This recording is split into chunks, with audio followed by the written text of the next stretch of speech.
Ayy, this ain't a drill. Only time I'm playing is on the field. And when I'm on the field, no, I got mad skills. And you know we bout to eat this a fast meal. Y'all gotta pay for this heat like a gas bill. We keep on coming back, so yeah, they mad still. Everyone sick, make them pay me some bad bills. Red, white, and blue like Superman, so you know we eating at the Super Bowl. Kill the competition, set up the funeral. Josh Allen catching all the shots you go for. We callin' blitz. Ready to start, we ain't calling no quits. I'm the #1 draft pick. A lot of y'all talk, but I ain't hearing it. Only listen to Keyshawn and Hit. Talk about the Bills dominating on the field. All our players got them skills. Buffalo gon' make a kill when we talk about the Bills. Dominating on the field, and our players got them skills. Buffalo gon' make a kill. What's going on? Welcome back to another live episode of the Post Podium Podcast, home of the all truth, no sodium takes. I am your co-host, Aramis. 40 Keys. What's going on, y'all? Where's Dan at? He in there somewhere. Say what's up. Hey. All right, we are. He's so humble. He forgot about himself. You know what I'm saying? Yeah, I don't matter. I'm okay. The greatest dude in the world. He really is. All right, let's take a step back. We've been starting off real hot these last few episodes. Let's just take a step back for a second. I had a couple of stuffs to get to. Yeah, I wondered, we ain't did stuff we heard in such a long time, bro. What you got? We have. I just slide them in there. Oh, snap. Yeah, okay, all right. Very smooth, very smooth. Let's see. Where can we start? Let's see. Rob good said news. Reeves tea. Not yet. You got to stick around for that. In good news, well, it depends on how you look at it. The Bills doubled down on Alec Anderson and re-signed Phil Mathis to a 1-year deal. So now we have a defensive tackle signed. Oh, you mean Fedarian? Okay. They call him Phil. So why? I'm not going to ask. I'm not going to call him Fedarian for a whole other year. Well, that's probably what it is. Nobody wants to say They're Fedarian. like Findarius, present. I'm here. So they're trying to shore up the defensive line even further with the addition of Fedarian Mathis. So I mean, normally I'd be like, why? But with the new DC, with the new outlook, I'm curious. I'm curious because he's not a one tech, but you know he showed some chops last year. So I think he actually might give us something this year. You got anything, Steph? I got more, but you got anything? There's a few things that I had. Well, okay. not a few. I guess I really shouldn't say it. I got like 3 stuffs. Hold on a second. I need to get to my. We're gonna alternate the stuffs. What did I have? And whoever was clowning me last week, I got water today. Not my polar. It's probably Nate. I feel like it was Nate. Okay, so I'm probably really late on this. Did we talk about Deion getting robbed? Deion Walker? Deion Dawkins. We didn't. I don't know if we talked about it, but yeah. Okay, so this happened about 5 days ago, roughly. It might be even a little before, a bit before that. But I guess his wife had he and his wife had over $100,000 worth of jewelry stolen from them. Oh yeah, we talked about it. It was in Discord, I think. Yeah. So okay. All right. Yeah. Go ahead. Well, because of my current phone situation. No, you're right. You're good. You're good. Because I was like, I know we talked about it, but I didn't know if it was on the show, but it wasn't. It was in our Discord. Yeah. So it's weird because where did this happen? This happened okay, so Florida. So basically Miami fans took advantage.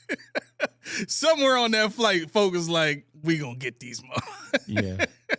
But my initial thought on this is, why is this even news? You know what I mean? Like, what? I guess I think we tend to forget that we can create other conversations to have on shows. You know what I mean? And I guess the reason I'm bringing this up is kind of to just make this point. Like, this is only news because people are not being creative enough with their time. Like, in my opinion, this is his business. He didn't put it out into the ethos through his agent or something like that. This wasn't a public statement he made. He didn't have a press conference about this. Why are we talking about this? Like, there's so much other football stuff that can be discussed other than, his stuff getting robbed. Like, really, this is just people being nosy. And for me, that's a little over the line. That's a little you're taking your civil liberties and social media and your ability to, use journalistic methods to obtain information that you don't have a right to. You know what I mean? So be that as it may, I get kind of frustrated when I see stuff like this because all it tells me is you really can't think of anything else to talk about. Yeah, I mean, well,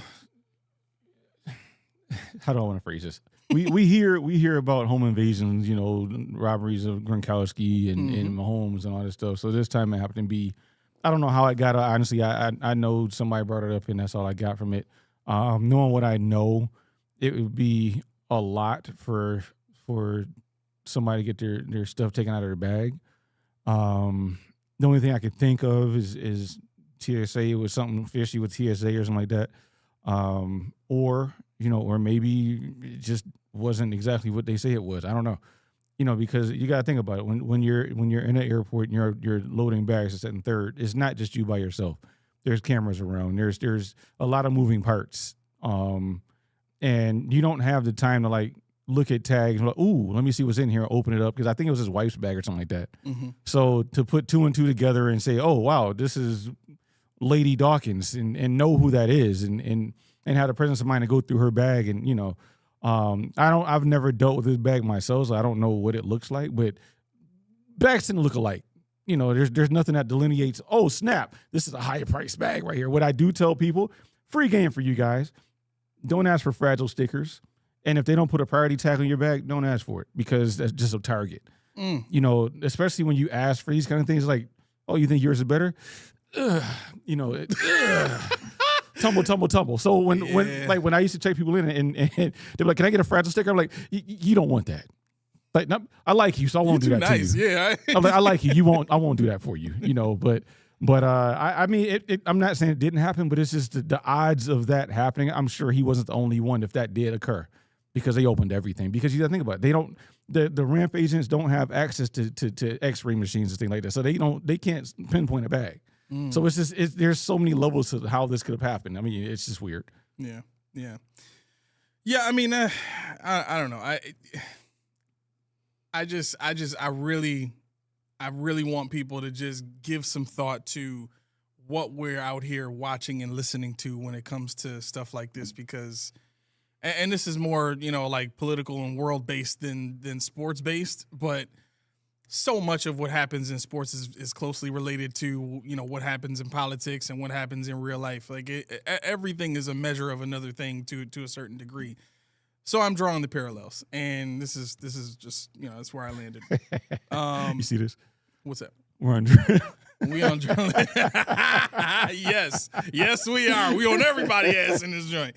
Excuse my language, but yeah. So all right, what you got? I was like, before I go any further, happy 2 day later birthday to my favorite aunt. So in respects to her, I'm not cursing. Please hold your tongue, because I want her to see I said happy birthday, and she won't watch if we have these weird words on here. So just dang, and here I am saying the A word. I mean, but I was gonna say it before. It was in here. Okay. you just beat I me was to just it. reading it. I know you just beat me to it. That's all. Okay. But no, happy birthday, and hope you have many more. This was a good one. This was a good one, I'm sure. Yeah. What else do I have? You'll like this one, because this goes back to one of our oldest debates of all time. A kid transfers from, I forget where it was. He transferred into Ohio State University. Oh boy. Okay. Did you see this? No. But as soon as you said transfer, I'm like, oh, here we go. Well, let me see if I can pull it up real fast, because it's an Instagram post, and this really happened. It really took place, and I was like, wow, I have to bring this up on the show, because this bleeds right into what we always talk about. But what, in essence, what it is, let me get the name for you. But student transfers in to play football, and he says, man, it's Notre Dame. He went from Ohio State to Notre Dame. He said, I actually had to go to class now. He said, I gotta go. I actually got to go to school, and he's like, Notre Dame is different. We don't play up here. That's what he says. So Cardale Jones, I titled this part, "Jocks Say the Dumbest Things." Cardale Jones, he says, and you know how he got. He had a nice little year of college, and it translated to nothing in the NFL. Mm-hmm. He puts on X. He quote tweets it. Why should we have to go to class? We came here to play football in capital letters. We ain't come to play school. Classes are pointless. Why should we have to go to school? We came here to play football. We ain't come here to play school. Classes are pointless. So you're getting paid to go to school, but you don't need to go to school. Got it. That's just okay. See, it's turned into a debate already. Mm-hmm. What makes you say they're getting paid to go to school? They're not. They're getting paid to play football. They're going to school. I'm saying they don't get paid to go to play school, but you're going to school. You're taking somebody's spot in a school because you're admitted to a school. Somebody else cannot go to that school. They have quotas. They have a capacity. Yeah, but they also have like certain matter of fact, Coach D's oldest son was a athletic director for Villa, Mm-hmm. right? And they have a certain set of spots for the school, right, just for sports, just for those sports scholarships, right? Right. That doesn't necessarily take from someone who's going academic. Well, you got a quota system for somebody that's going to play football so they can get an education. You're taking that scholarship away from somebody else. So you want to go and pay to play. It's just annoying. I mean, anybody who played, I'm sure would tell you, there's a fine line here. And to make a mockery of school, make a mockery of that level of scholar athlete is what they used to call it. It's different. Sure, people want to get paid. They want to get some kind of stipend, so their college experience wasn't as financially strapped. But people talking about, I can't believe I actually got to go to school now. When you're in school, mm-hmm, it's kind of stupid. That's like me going to work saying, I can't believe I got to work here. Just pay me to be pretty. I'm not pretty, but it's annoying. Well, not that the kid said it, but it's a washed up has-been who definitely shouldn't be saying that, because I want to know what Cardale Jones is doing now. Because I think you're just mad at Cardale Jones for saying I thought the first part was funny, mm-hmm, because the guy said, I actually have to go to school. So he has an intent to go to class now. He knows what the school asks of him. mm-hmm. But for a washed up 1 year has-been that didn't even make it in the XFL to say you don't get paid to school, you get paid to play football. You probably should have finished your schooling, because I don't know what you're doing now, but it's probably not something you could have been doing had you taken full advantage of your curriculum. So NCAA.org reports that approximately 90 to 91% of Division I college student athletes graduate. Okay. I don't mean nothing. Achieving record high success. Well, the reason I bring that up is I get that Cardale Jones is saying that. I mean, you can take this information and immediately say, well, what he's saying doesn't matter, because not a lot of student athletes are thinking that way. Well, what I would ask out of that 91% is how many are Power 5 players. That's what I want to know. How many are Power 5 players? Because you're talking about UB kind of players that they are a scholar school. Like they have, I think they're like the top 5 school in the nation in scholar athletes GPAs. Okay. So they all graduate because they're not going 2 and done, 1 and done, basketball, football, whatever the case may be. Wait, are you mad at the 9 to 10% for not graduating? No. I'm not. No, I'm just saying. I'm saying that number is you can take that wherever you want, because there's a lot more colleges that have kids that actually go for school because they know they're not going to the league per se. Okay. Like UB, like that's why I say UB, because UB they have a athletic scholarship, a scholar athlete expectation that everybody knows about, because they're not going pro. But guys that go to like Alabama and Colorado, they know they're going pro in a year or two. So it's like, do they go back and graduate? Do they not? That's why the number is high, because there's more non-Power 5 schools than there are not. Just so I would suggest this. I would suggest that we have to place within our perspectives when it comes to student athletes and colleges in general, the law of money and how it changes situations and how it changes or can change people, right? It can either make somebody more of what they already are, or it can help them to become something different, mm-hmm. right? It all depends on how it's used. But the reason I bring that up is this. little old HBCU college somewhere could blow up and put themselves on the map by destroying Power 5 conference teams if they have the absolute best quarterback and they've somehow found the top running back or developed the top running back, or you know what I'm saying? And then what happens? These HBCU players are going to be in a position to go to the college and say, you better NIL me with something, or I'm going to go to one of these other colleges that will, right? So that HBCU has got a choice. Either we can accept the situation that we're in and play ball and give them a little something so that they can stay and the college makes more money over time while they're here, or let them go and stand on principle. And let them go. But they can't afford to keep them. So these guys are being they are. That's why you're seeing this transfer program and the NIL deals out of control, because the lower schools can't afford to pay the big bucks for guys. That's why the NIL guys. I'm sorry, UB. I don't know who you guys are, but I'm just going to use you because I go there. But I was sitting in front of a Bill Scout at a UB game, and he was putting me on the game. He was like, "Yeah, that guy, he's playing because they got a lot of money in him." I'm like, "That guy?" He's like, "Yeah." I'm like, get their money back. But a lot of money is relative because, it's not $1 million for UB. It's probably like 100,000 or something like that. Their budget, yeah. Right. So, they're going to go where they can get their money in this, that, and third, which is fine. If that's the climate we live in. But okay, now we know you're not going to school for the most part, because you see they're transferring all over the place, and at least, at least take it seriously while you're there. Learn something. And this is honestly has nothing to do with very little to do with these athletes, as opposed to what I've seen just from anybody. Like I'm tired of people not taking schooling seriously. With the climate of the world right now, with the way things are going, people need to come back, whether it's a trade school, whether it's something, and take something useful from it. Take stuff you can be in, submerge yourself in and be a better person because of. These guys are chasing money already, and you're like I said, Johnny Flynn's and people like that. They go while the money's hot, and then what? After that first contract, you don't make it, then you're chasing basketball. I wish I could have did that. You end up right back where you started.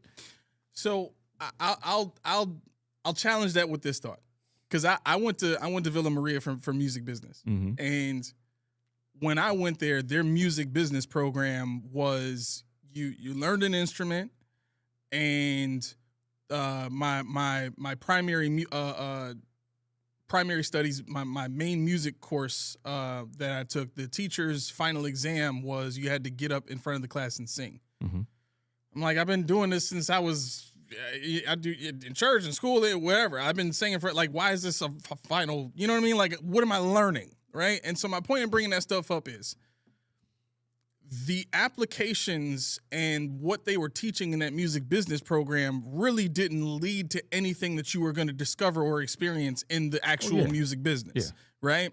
And so for athletes, for artists, for anybody in the creative space, I'll say, it's very tough to find real life applications in college.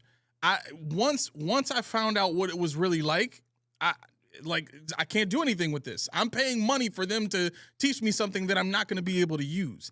And I get that. I get your point on, these colleges are essentially wasting money on people who really just want to be there to play football and don't want the education that comes with it.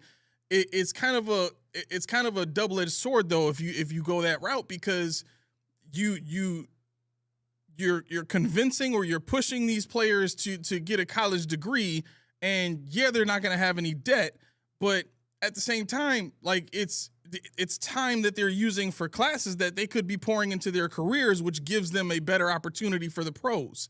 You get what I'm saying? If they have to use up so much time in class, if they have to use up I'll put it like this. Some people, it takes them longer to study for an exam.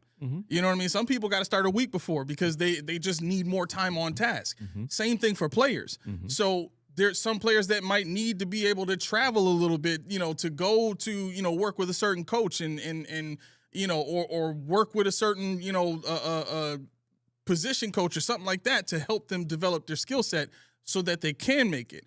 I guess what I'm saying is I like the idea of choice. If you're gonna spend money on a player, you need to find out what it is they're coming there for. If they're there to play the game and get their education, then invest in that. Don't just do this, one size fits all deal where this is what we offer, this is what it is, this is what you're expected to do. Because the grades, I'll use this example. There was a study done on sleep patterns, right?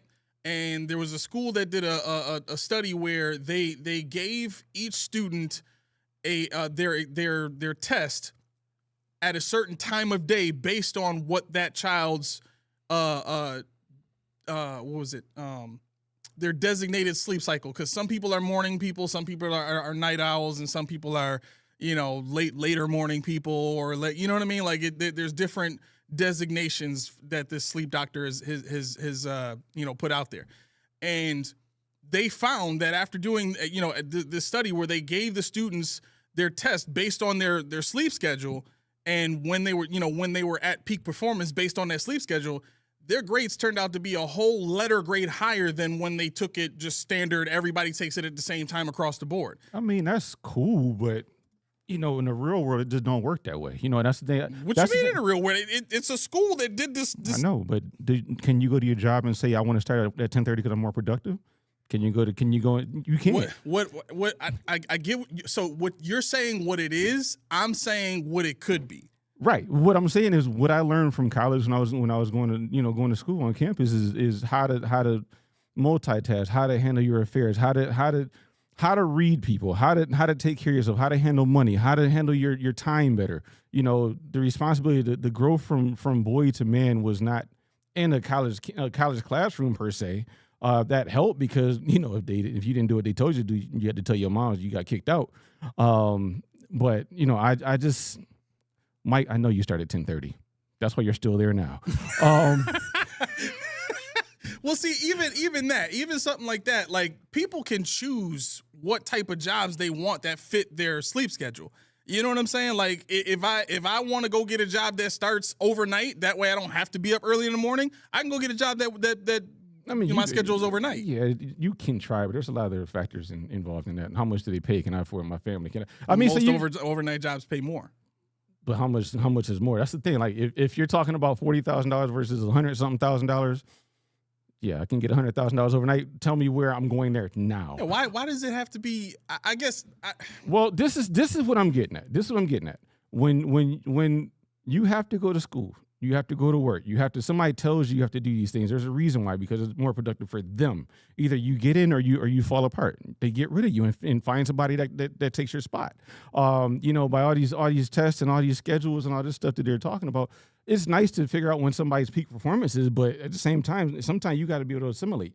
Like me, I hate the mornings, but I got to get up. I used to get up at 3:30 to work at 4, and it was terrible. But they were like, do it or no. I had to quit school behind it too. So it's like, I guess maybe because I don't really have allowances for these kind of feelings in my own personal life with my son. You don't? No, I don't at all. You don't. He's like, I feel like I don't really care what you feel like you should do. You need to do it. And that's just how I live. And that's how I Mike can tell you that's how I used to run my teams too. But that's why people didn't like me. But then it became more productive. But I mean, this is not so much about the NIL struggle, because it is what it is. It's gonna always be this way forever today. It's over. It's more so about like the mockery that is of schooling, and it's like already people can go on YouTube, people can trade stock, people can do all this stuff, and then there are people in school just like, I really want to be a doctor, I really want to do this, but then you got somebody that's like, yo, this dude is boss hog around here, but he ain't going to class, he getting better grades than me. And that just kind of sucks. It just sucks. But I mean, so that part I've learned is life. There's going to be people that can skate and do skate, and then there's people that have to work harder, right? I think all I'm really trying to say is I've lived a life where I've gotten to the end of where my career path could possibly take me, especially without having a college degree. Yeah. And I was at the height of where I could possibly go with that, right? And I feel you there. Seeing that, it was like, okay, now I got to do something else. I got to break out. I can't just stay with what the world expects me to do at this point, which is just accept that this is what it is. You know what I'm saying? So I think to a degree, it just really boils down to, and this is why I say, like, I think colleges should offer options. I think anytime you're spending money, you should do it smartly. And if and it really depends on the college's goals too, because if the college's goals is just to have some sort of level of relevancy so that they can continue to get funding or they can continue to get support from donors and stuff like that, then of course, and we got a super chat we got to get to also. Yes. If that's their goal, then yeah, you can do the one size fits all thing, and you're gonna come in here, you're gonna do what you're supposed to do because we're all about tradition and standards and blah blah blah blah blah. But if your goal is winning a national championship, well, then you may want to do things a little bit differently. You may want to let players get away with certain things. You may want to be a little flexible with what your advertised standards are in terms of, expectations of, academic, excellence. I just remember they'd be like, yeah, you know how every kid goes to the bursar, you pick your schedule, sit there. Yeah. Nah, the athlete, they'd be like, there you go. You're doing this. This is what you're doing. Like, I don't want to do this, though. You're going to do it. And that's how it's like, dang. It is. Yeah. But yeah, okay, so what we have, we officially in a delusional offseason. What's up, y'all? What's up, Jay Ham? I'm going to call him Cousin Ham. We're here it is. Okay, yep. Oh, you said it. Okay. Yeah, I had it up already.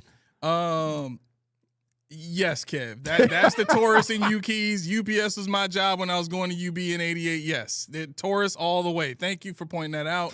Laura says, these athletes are attending academic institutions. Now, if they were attending a sports institution, I could see ignoring traditional classwork.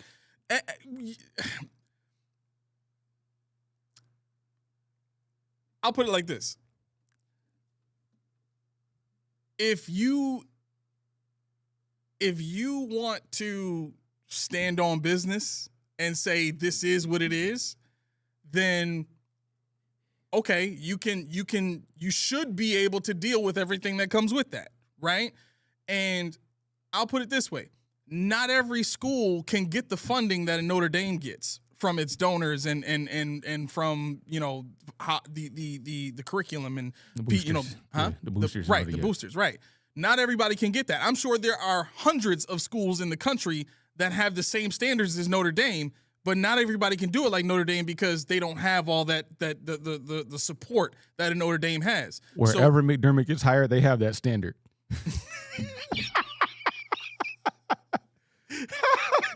They will. Which is why I can't wait to see what his next job looks like.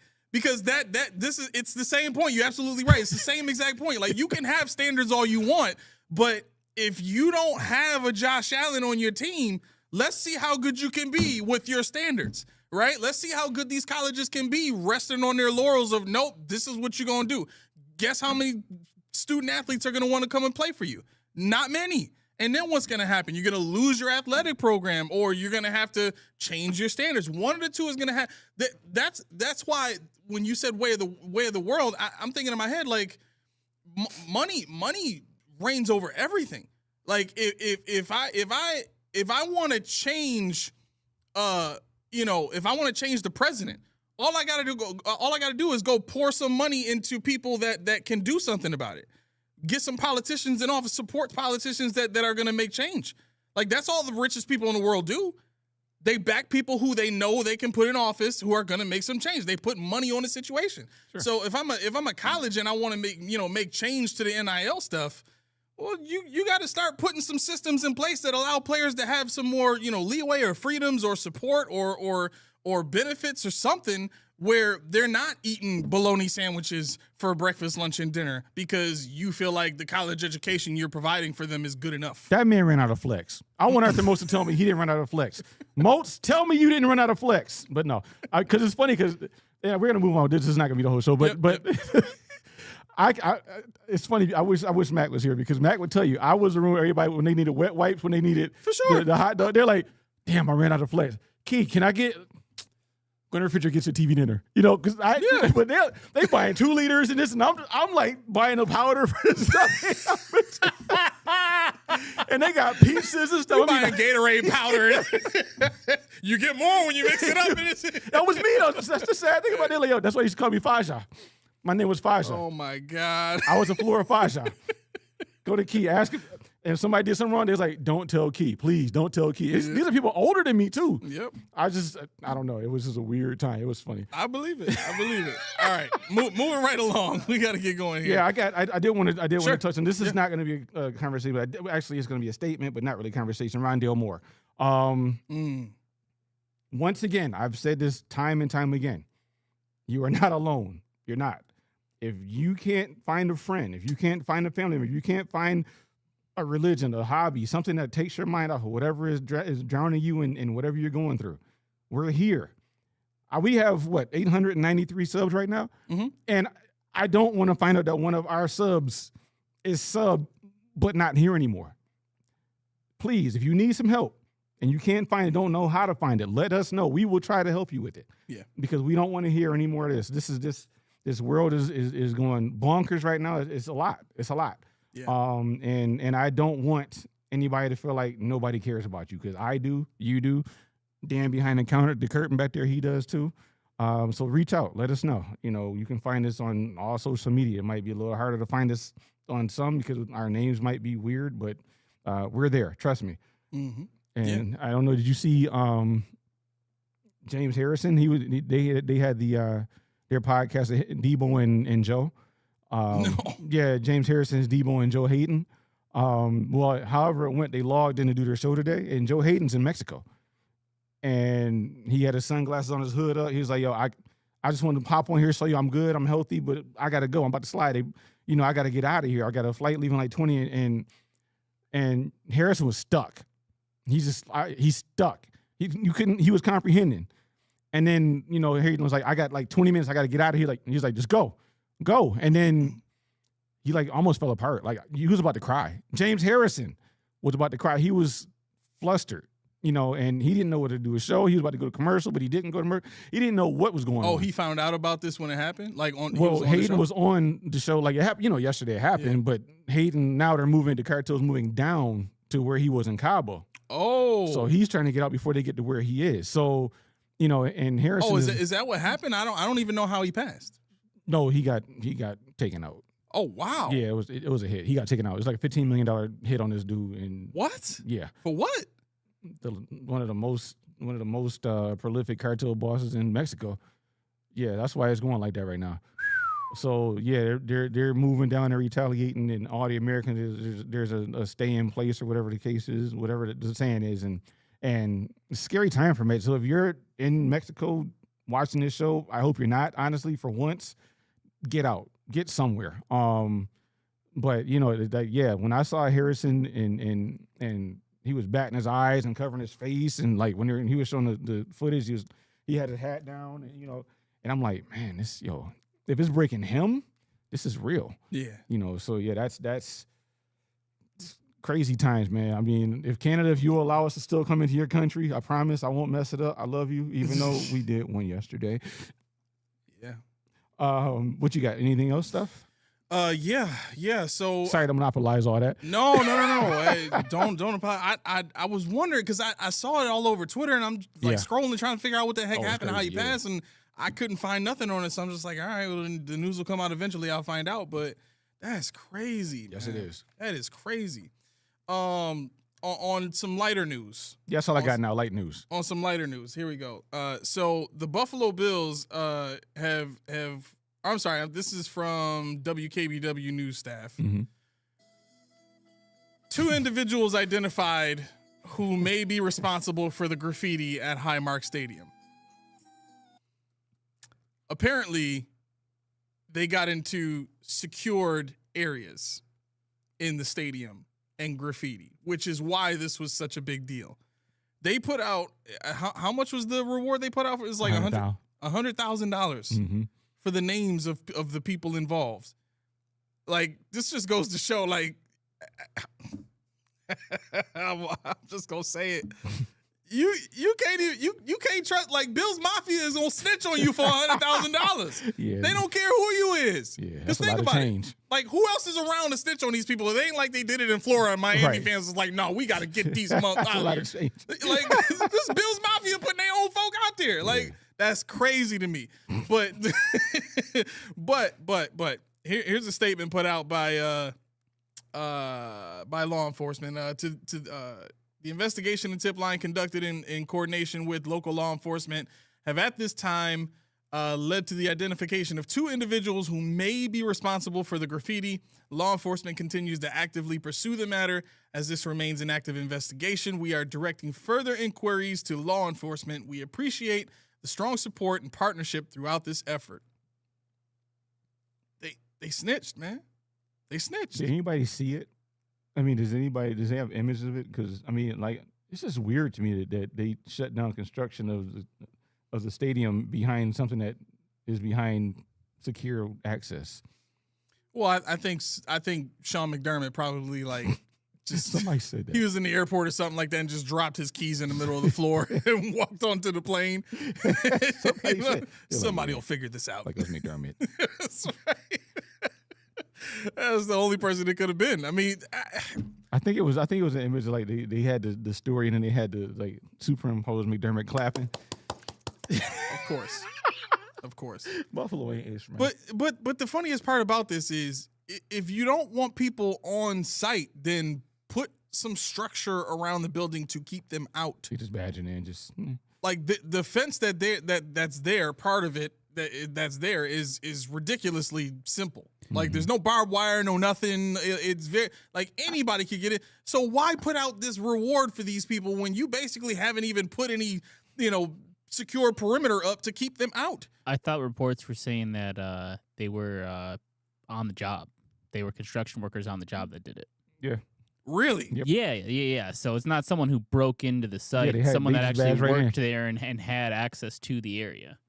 Hey, badge right on Oh there. wow! So there was about $150,000 in damages to 4 separate suites on the west side of the building that were near 100% complete. Apparently, they were not happy with the work conditions and they were down on morale and decided to retaliate.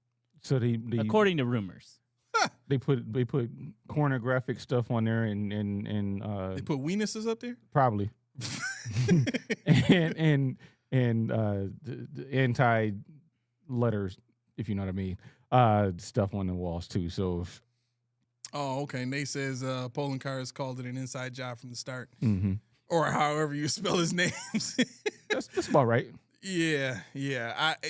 And look, this is what I thought should have been, from get go, Laura. I agree. Like if you're putting together a project like that, you have to. And listen, the Buffalo police have these things all over the place. These cameras on the corners with little generators to keep them going.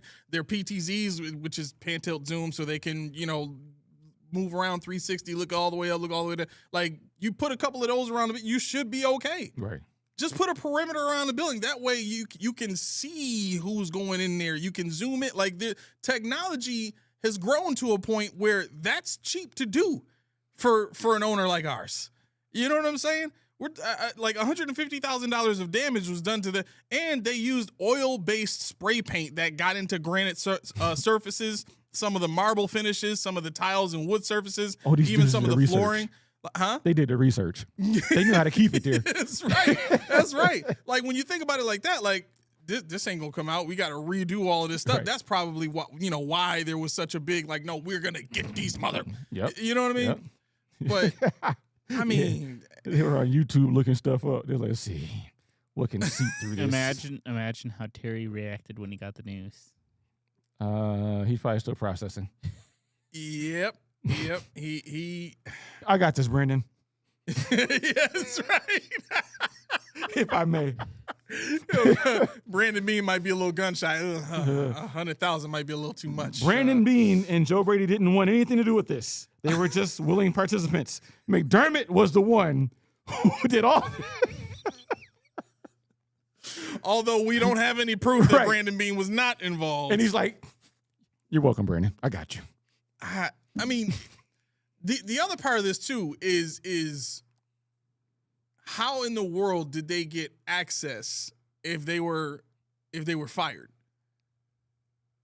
Was it like a, we quit, so we're going to do this and then walk off the job sort of deal? I mean, why would they risk that? There had to be some kind of cameras up inside the building, right? They just don't care. You saw morale is low up there, so yeah, that's bad too. I wonder why. Yeah, that's the building is supposed to be walkable by the start of 2026, which means electrical, cameras, a lot of that stuff has to be working in the building. It has to be. J-Ham just put in a comment about whistleblower. A whistleblower from went on Channel 4 and said there's security guards and cameras everywhere now, even the bathrooms. Wait, so after the vandalism or before? I guess that's why I had to cease construction. They had to put the cameras up. He was like, oh yeah, no, we can't build no more. We got to put cameras on this thing. No, they probably just got the system that's in there up and working so that they can. Yeah, they really had to. Yeah, they had to make it happen now. Exactly. Like that's kind of like, why wouldn't that be one of the first things? If you're not gonna put, I don't understand. I don't understand the intelligence levels of people nowadays. You it starts with you not building a dome in the first place. Then you build the stadium, don't put a perimeter around it to keep it safe. Then as you're building the big building, you have all the electrical up and going. Everything else is just all the finishing touches. Because like I said, it's going to be walkable in about 6 months. And you don't get the one thing that can make sure that you're secure or at least able to hold people accountable up and running as soon as humanly possible. Yeah. And to Mafia Sports Report point, bathroom's very doubtful. I don't doubt it. Honestly, I don't. I know why you say that, but I don't doubt it now. Before go down, cameras in the bathroom. He doubts that that's true. Yeah, you're right there, right where you are. Yep. Here. Yep. I said I know why you say that, and they are not going to be permanent, but I don't doubt that they have some kind of safeguard, some kind of monitoring system in the bathrooms as well, because that's the easiest thing that most people would think are not going to be recorded anywhere because of privacy bathrooms. So, I mean, I could see something in the bathroom, even if it's not all the way around. They can at least see who goes in, who comes out. Like a camera? Yeah, who goes in, who comes out, stuff like that. It's actually illegal to put a camera in the bathroom. Well, I'm saying I can see if when it goes in, when it goes out, whatever the case may be. Yeah, you put one right outside the door. Yeah, the bathroom. And you have to be careful with the angle too. But is it workable though? Is the bathroom workable, or is it just a room? Like right now? Yeah, because if it's not working, I don't see. That's why I'm saying I don't know why you wouldn't be able to put a camera in there as long as you can't use it. If it's just you mean like a temporary camera? Yeah. Oh, you can't. You wouldn't risk that because from a security standpoint, you don't want the cameras to be easily accessible, right? So if you just put like a camera you screw into the wall or something like that, and it's within reach. I mean, somebody reach up there, clip the wire or something like that, and you won't know until it's too late. You know what I'm saying? Most camera technology nowadays is very minimalistic. You know what I mean? Like a lot of places use fisheye cameras, which is just one small like eyeball where you can kind of see the entire room in a big circle, and then you can kind of double click on certain areas and blow it up and all that kind of stuff. It's kind of cool, but that's not something that's easily reachable. Like most department stores when I used to work in them, just over a decade ago. you old dude. Come to think of it, it was probably almost 2 decades ago now, which is the craziest thing. I know what you mean. But even with those, like those weren't actual dome cameras in a sense. They were cameras in a dome. Mm-hmm. But the difference is those cameras, like your Marshall's cameras back in the day, right? They would have this tinted bowl built into the tile, and then in that bowl would sit a bracket that held like just a regular still shot camera. Mm-hmm. And it wasn't until like year 2 or 3 of me being there where they started putting in actual dome cameras where you can pan, tilt, zoom, turn them around, do all, you know what I mean? Like, so with technology, I say all that to say technology nowadays, it would be silly to kind of spend that kind of money to put a regular still shot camera in the bathroom, even if it is just while construction is going on. For investigative purposes, you could easily put one right outside the door at an angle where it doesn't see into the bathroom when the door is open. And then you just take a list of everybody that went in. Right. You know what I mean? You got your list of workers that work there. Okay, well, these 5 people went in. We're gonna interrogate all those. Mm-hmm. So, thank you, Iro. Appreciate that. Tommy says the stadium will be up in time. Steve, I've worked many sites, and when there's deadline, they meet it. These construction workers work 7 days a week, 12 plus hours, including overnight workers. I mean, the 100% completion of the stadium is not supposed to happen till November. That's what they reported last year. Right around this time, they started talking about that. What that means is there's going to be certain areas of the building where they may not let you go through because they're not completely finished yet. And when I say finished, the siding or the flooring or minor electrical may need to be done. You know what I mean? Like some recessed lighting or something like that, like small stuff, not actual you can get injured type of stuff, but just stuff they want to keep you away from for liability purposes. So the actual walkability of the stadium is going to be there at the start of the preseason. So I mean, you're gonna be working on it during the game. Third down. I know there'll be actual jackhammers going on man, 3rd and 1. Really is a working town. You got more people cheering on the jackhammer than cheering on the game. You see something break off? Yeah! Get the concrete! Yeah! Screw them rebels! That would make for some great TV, honestly. It would. What, everybody cheering on a guy jackhammer in the ground? Yes. Put him on the board. Put him on the board. He doesn't know he's up there. You know that would go crazy. Do it in slow motion while he's jackhammering. He's like, you see all the ripples in his arms? Yeah. Muscles just vibrating. Play some raunchy music with it.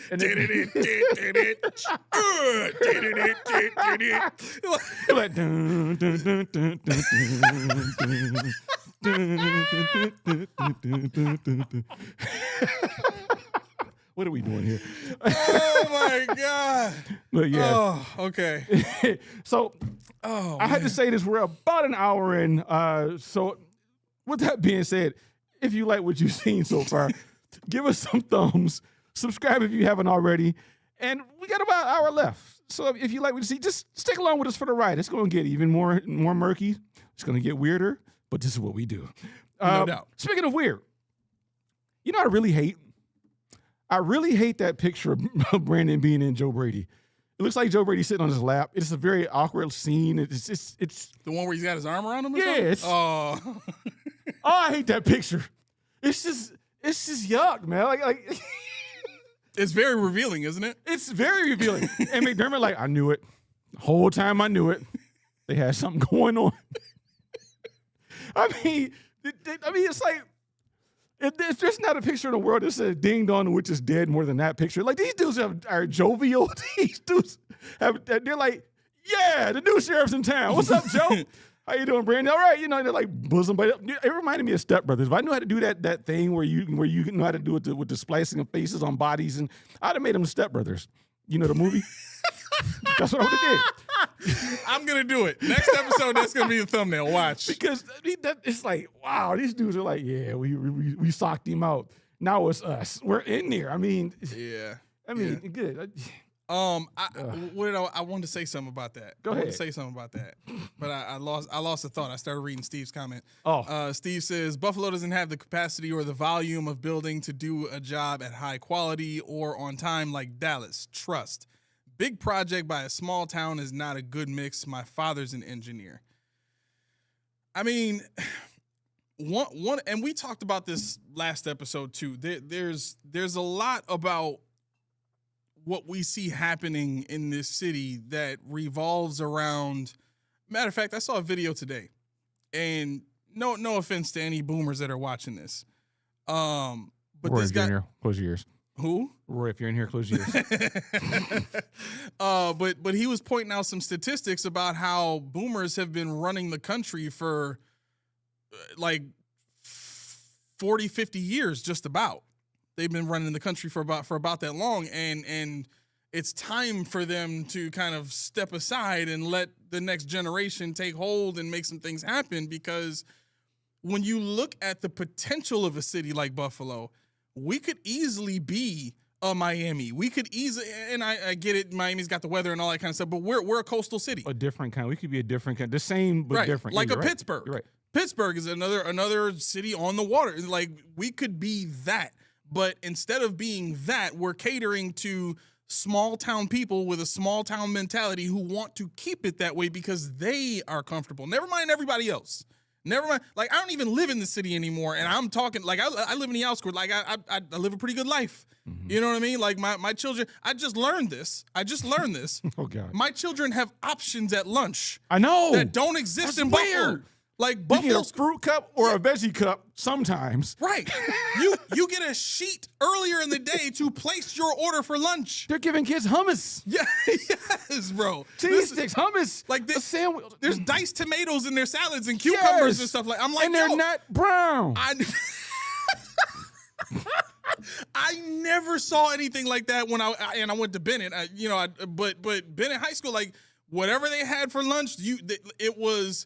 We made spaghetti with breadsticks and salad, and that was it. Yeah. That was your options of the day. Or you could go and buy bags of chips from the store. Man, when they push the little trays to the left side, which you had yesterday, and the one on the right Yes. is a new product. If they had leftovers, that's right. That's right. Let me get your pizza for this. Let me get your ice cream for this milk. Chocolate milk with pizza. We were doing this, folks. Yep. They getting Fruitopias or whatever the hell these drinks are. They got shape ups. We had to pay for that. Yep. I was at MST, which is the old Seneca, last year. And when I was working with the program that goes into that school, they we would go into the lunchroom to like recruit students to come to the program. And it happened during their lunch. So I'm sitting there and I'm watching, I'm like, okay, status quo. Same. I'm used to seeing what they had, which is you go and you tell them what from what they already have there you want on your plate. They put it on there, and then they give it to you. You want a mustard packet? With a little cardboard milk. Yeah. Right? That's all you had. My children have all the options in the world. They can get and it's different options for different meals. So the options that exist for a slice of pizza are different from the options that exist with a peanut butter and jelly sandwich. What in the world is going on right now? I know. I know. I look at the thing. I'm like, wow, I remember one time, and I'm not going to say what school I went to because this is real. I'm still laughing. I don't really care. You know how you always had the same thing every day. It's always the same, like, 5 things. Yeah. One day they thought they were going to razzle dazzle, give us fish sticks. Oh. Or little stars. Yeah. Why we end up on the news for food poisoning? What? I'm like, this is... Dude, I didn't eat it. It was funny because we had a dance that day, and I got home, and like my mom had the news. I was like, they wheeling kids on the stretchers. I'm like, yo. I bet the lunch ladies was so proud to bring fish sticks to the school too. Ooh, that shit, the kids gonna love this. I was like, family, this is crazy. Yeah, it was crazy. And we're heartless. We're laughing at this nonsense. But this you gotta admit, this was 42. This is about 33 years ago. So they're good now. Yeah. I hope. Wow. But yeah, no, these. Yes, I mean, you talking about what do you have? Spicy chicken, colossal burger, pizza, pretzel, with cheese, without cheese. We used to get. You want ketchup or do you want mustard with that? Remember the field trip sandwich, the bologna sandwich with the wrapper? Yeah. The big tray that was wrapped up with the one ketchup, one mustard that had nothing in it. Mm-hmm. Man, and the little cup with the foil top. Yep. Oh, it's gone already. Yep. I would make it easy. I would thumb one side and put my teeth through the front side. Yeah, that way it just all went down smooth. I ain't have to deal with none of the. Yeah, right. You ever did the? I did this when I was in middle school when I lived in Lockport for a short. You ever had milk races? I don't know. What is this? So I'm about to get myself in trouble. This is great. Listen. I was young, and this wasn't a thing back then. I just talked about kids going to school, going to the hospital with food poisoning. He's safe. So a milk race was you had to open your milk and drink it and finish it all before the other person you was racing with could finish theirs. So you know how when you drink, there's like a gulp, gulp. So I would pour. God. I'll do it. I would pour the milk straight down my throat like a gullet and just I wouldn't even gulp. I would just pour it all down and yeah. Junie's not here. It's okay. And this was why is my phone dictating all this stuff in text form? What is this in the Junie now? My phone was like, wait a minute. Junie, you need to know about this. I'll give it to him. One more time for June Boom.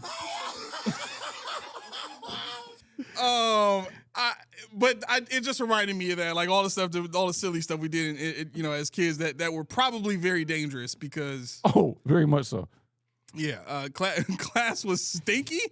What school did you go to? No, because everybody got milk. Everybody first. Oh no, I never had those problems. Nope. Yeah, now that's the thing. We're talking about this. Heinous work is giving us chocolate milk with slice of pepperoni pizza. That's heinous work. And we just like getting it cracked. Like, yeah, let me get this pepperoni.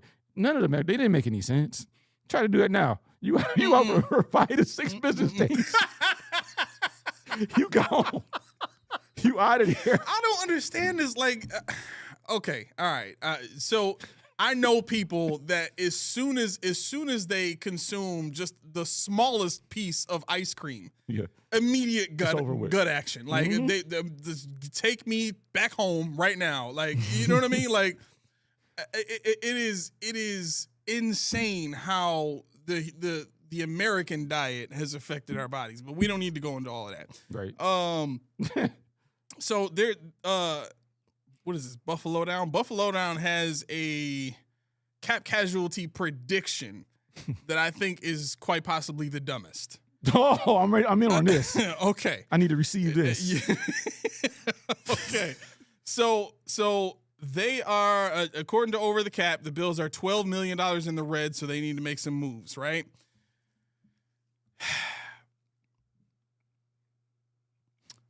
They are predicting. I think we need a split screen for this. Go ahead. They are predicting that Ed Oliver is a cut. Casualty. A cut. A cut. That's it. No trade for nothing. Logistically, they're trying to qualify it now. Logistically, it does make sense from a financial and potentially schematic standpoint of view. Schematic, I'll give them. Financial, not to mention the Bills already have a rising star defensive tackle in Deion Walker who had an amazing season. Blah blah blah. I'm not going to go through all this, but basically, people's jaws are going to drop when we cut Ed Oliver, according to Buffalo now. Ed Oliver is going to be one of the best players in this defense. You're going to cut up. Okay. You don't even trade him. You're just going to cut him. Why would you do that? Why would we do that? What is the – hold on. Let me look cap hit? What's the dead cap hit? I got the salary cap right here. So yeah, go ahead. Ed Oliver's dead cap hit, a pre-June 1 cut for Ed Oliver, See, $21.5 million. For a 9-mile content. We're not talking about Stephon Diggs. We're not talking about Russell Wilson. We're talking about Ed Oliver, who had 3 sacks in 3 games. He just wants to raise horses. That's it. He just wanted to break colts and raise horses. That's it. Zoomer said Bean definitely needs to be fired if he does this. He won't. Nobody would let him.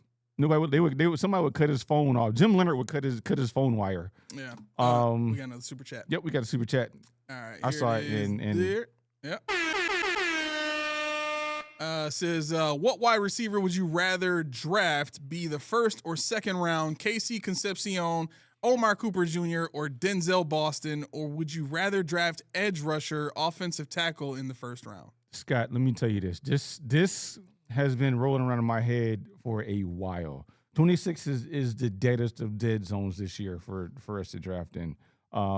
If you're talking about these 3 wide receivers, an edge or off. I don't want an offensive tackle that early. I really think that Tylen Grable actually might be okay. Could I take a guard at 26? That would be unsettling, but it's possible. But out of those three, if I had to take one, I would take Concepcion.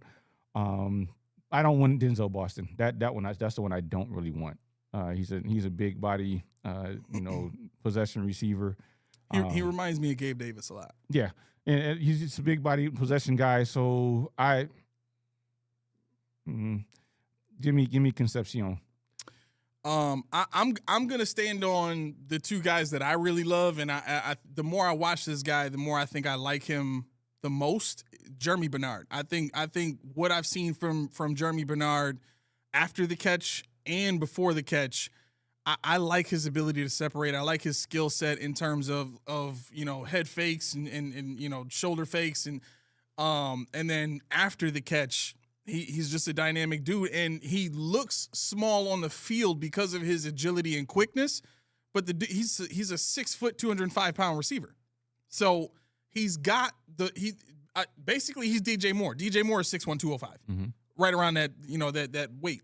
So he can come in and be that 1B to whatever 1A we go out and get, because I still want somebody in free agency or trade that's going to come in and be our one. I don't want to rely. The other guy I had was Jordan Tyson. That's the other guy. Obviously, injury concerns make me put Jeremy Bernard ahead of him.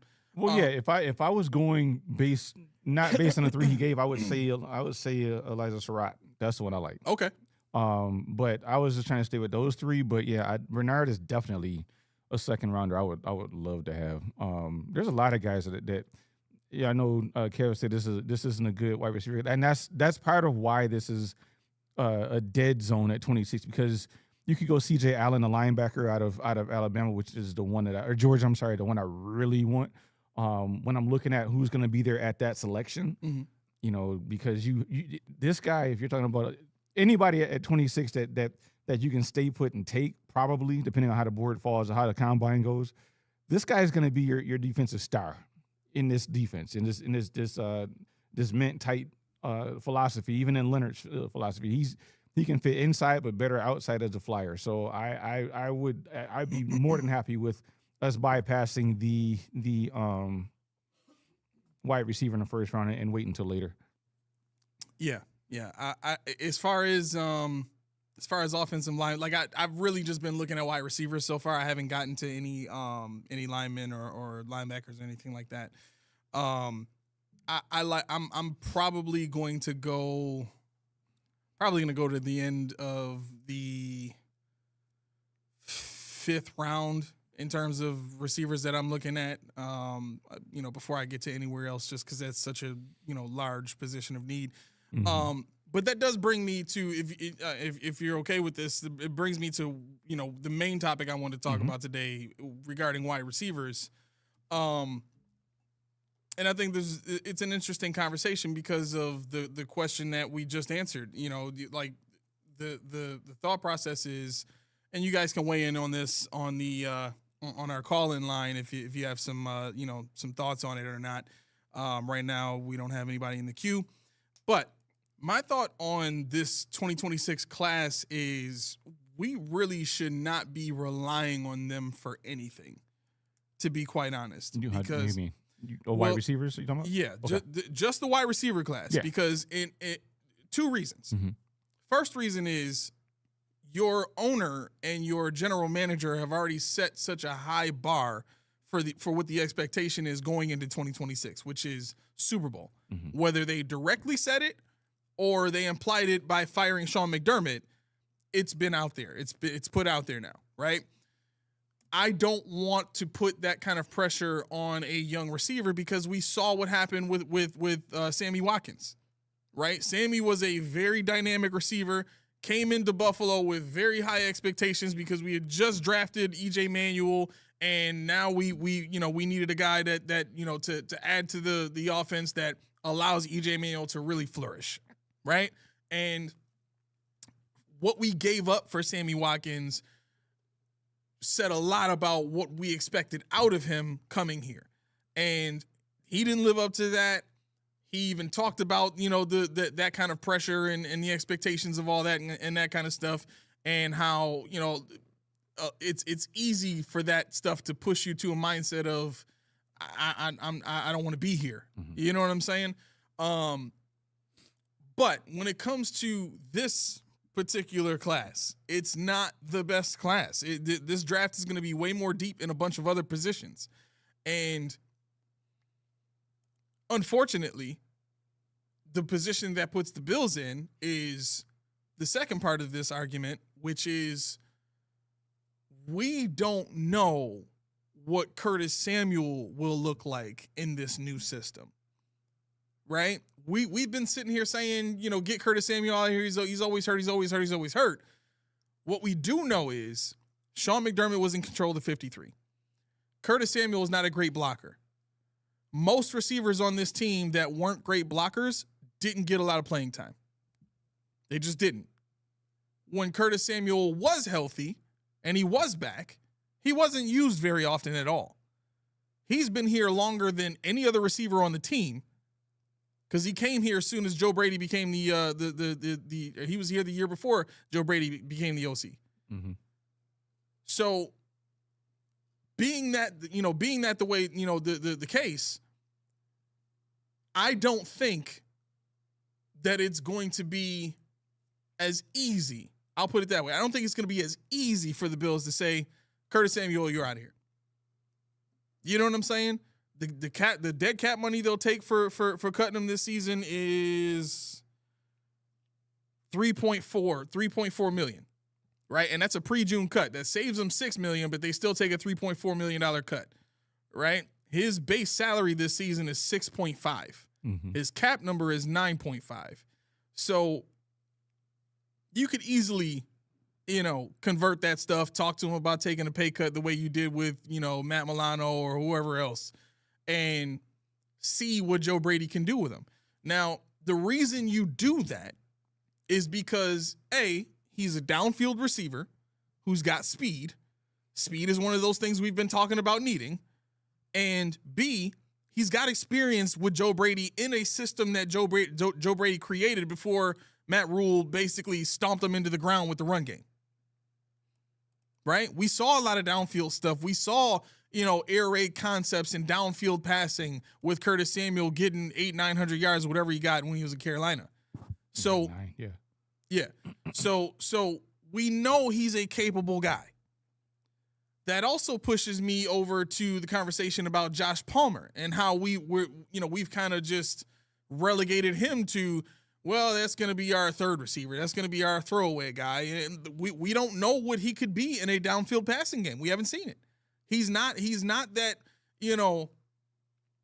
Jordan Tyson, Jeremy Bernard, you're shifty, break a guy's ankles and get off the line. He's not a quick twitch guy. He's a long stride guy. He's more of your Gabe Davis type of receiver, but has a much bigger route tree than Gabe Davis has. Use him that way. You know what I'm saying? And really, realistically, there's not much difference in what you can get from Josh Palmer than what you could get with Keon Coleman, right? Both of those guys are longer stride, takes time to build up speed, downfield type of receivers. The system that we could be looking at fits both of those guys. So I'm bringing this conversation up, and I want everybody's thoughts on this. I'm bringing this conversation up to kind of push to the middle of the table this thought of we may not see a lot of investment at receiver again this year for these reasons. We kind of need to be, prepared for that just in case. And I know what Brandon Beane said. I know what the rumors are about going and talking to all these guys about trading for a wide receiver. I know what I've said about trading for Justin Jefferson. But we've been in too many instances in the last 4 years now where the Bills haven't done what we thought they should do or even what they suggested they would do. And I think we have a better understanding now of the inner workings of Terry Pegula's mind, Brandon Beane's mind, based off of what they said and they've done to have a stronger idea of how they're going to operate. And the more I keep thinking about this, the more I think like we are the ones getting excited about this wide receiver class. They may value these guys a lot lower than we do for that reason. Yeah, it's funny you say it, because I think that might be why I'm happy that we got Jim Leonard. now my You're going heavy defense. My Yeah. defense. But you know, when I'm thinking about the wide receiver class, this is kind of where I park. Shakir is the problem because everybody that I'm interested in is not named Kevin Concepcion. Actually, Concepcion's really a slot too. Everybody is a slot. Kevin Coleman Jr., Zachariah Branch. And I like Kevin Coleman too. Shifty is all outdoors. Yeah. Zachariah Branch is he's going to be the fastest wide receiver in this draft. He caught so many bubble screens in college though, bro. Yeah. But see, the thing is, if you have a threat in Shakir outside, I can allow for those bubble screens if that's not all you do. Yes. I would love for Shakir's yardage to be somewhere around 15% of his yards, as opposed to 75% of his yards like it's been. You know, it's like, throw him an alley-oop, throw him the lob, get him in there, let him catch it, go down, But these guys, like, especially Kevin Coleman, everybody's on Ted Hurst, people like that, and why can't you get these guys? Is because Shakir has to be in the slot. That's insane. So what if we went and got what's his name, Hunter Renfrow, the best slot in the game? What you gonna do with him? Shakir can't move out of the slot. Who said? Right. It's. That's one thing that for me would show me, okay, Brady has some sense because we're moving our guys where they should be. Shakir is now our Amon-Ra St. Brown type player. Well, I was going to say that, but I want to be careful. I think he's our highest paid wide receiver now. Yes. Okay. So wait, no, he's not. Josh Palmer? Josh Palmer is. Okay. So, so Josh Palmer's outside. We know that. He kind of makes Keon Coleman obsolete, which is fine. I don't think Keon Coleman is going to get cut like everybody thinks he's going to get cut or traded. I don't see that. It's Palmer, Curtis Samuel, then Khalil Shakir. Even after the what's it called? Even after the extension? Yeah. Wow. Yeah. Khalil Shakir for 2026, his cap number is $6.7 million. His base salary is $2.8. Okay, that's why. All right, so they structured it nicely. He's probably got like a $30 million hit on the back end. Probably. You got to restructure it like 12 more times, so it's fine. But yeah, no, you if we're gonna be creative with wide receiver, if we really want to shift the paradigm of wide receiver, we have to move Shakir out of the slot or move him around. Shakir can be that bubble guy. He can be the orbit motion guy. Yes. He's shown he can do all sorts of things. Last year he had a down year in catch percentage, but that's because he's all they were using, and defenses knew that. Mm-hmm. So now you have to have somebody on the outside that can threaten and offset what Shakir is. If you have, we'll say, Zach Branch or Coleman or what's the guy from Texas A&M? I forget his name now, but little guy who's all outdoors, fast as all get out. Texas A&M. I was just looking at. Hold on. He's like 5'8". Hold on. I gotta find it now because I can't remember his name. Brennan something or other. Chat, what you got? You remember Brennan Stewart? Maybe Brennan. A 5'8" guy. Yeah, he's like 5'8", little guy. Let me see. I'm looking right now. Brennan Thompson from Mississippi State. Okay. He's 5'9", 100 and was he? 5'9", 170 pounds. He runs a 4.32.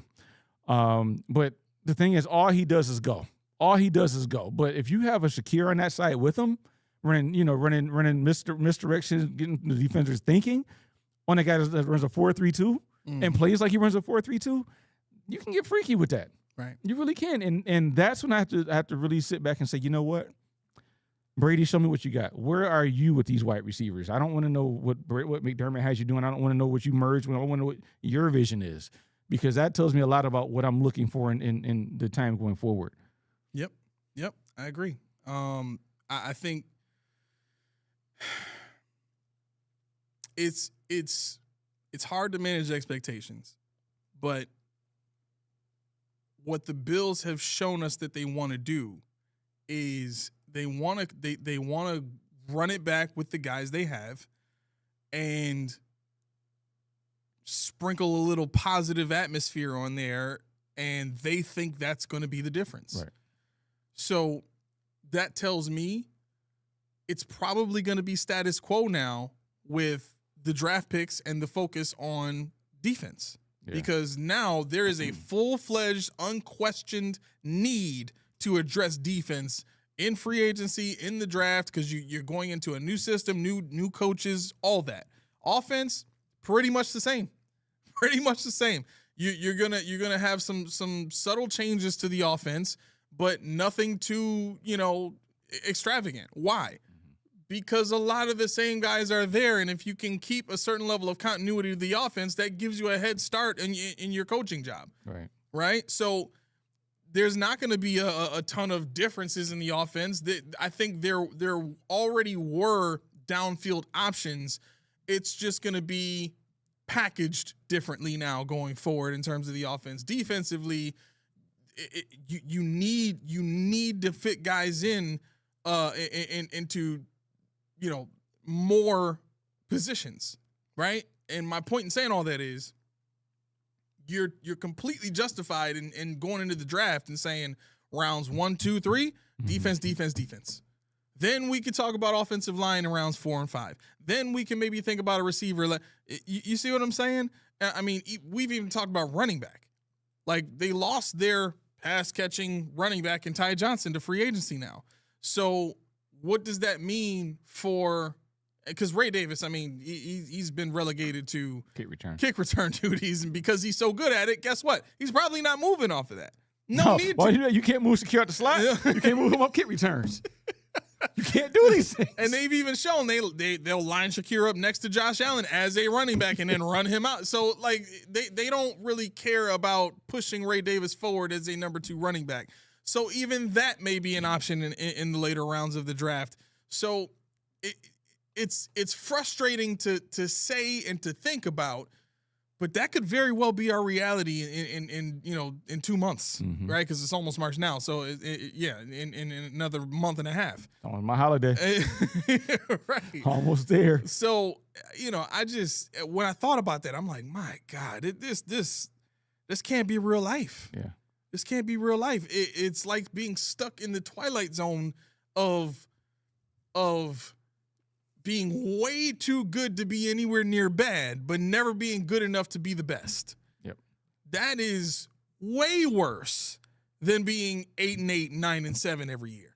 It's way worse because you get all the highs of we're better than all you scrub teams and we're better than all you middling teams and we're one of the elite teams. But we never seem to make it there all the way. We can't really say we're one of the elite teams because we never actually compete well against the elite teams in the playoffs.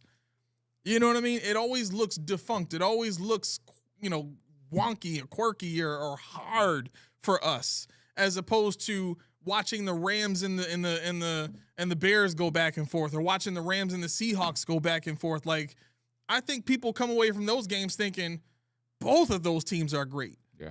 Right? When people watch us against the Chiefs, the only game that we've ever gotten respect for is 13 seconds. Every other game is like, what were y'all thinking? What was y'all doing? Like, why did Josh do that? Or why did Diggs drop the ball this? Or you know what I'm saying? Like, it's always something that people are pointing to in our games is like, why'd y'all do that? Right. Yeah. And I just saw something in the chat. It just upset me greatly. I mean, it's almost like, it just was bad. Malachi Fields being mocked to the Bills, that would send me places you don't want me to go to. That would send me places you might you punt the ball over there? I might punt the ball.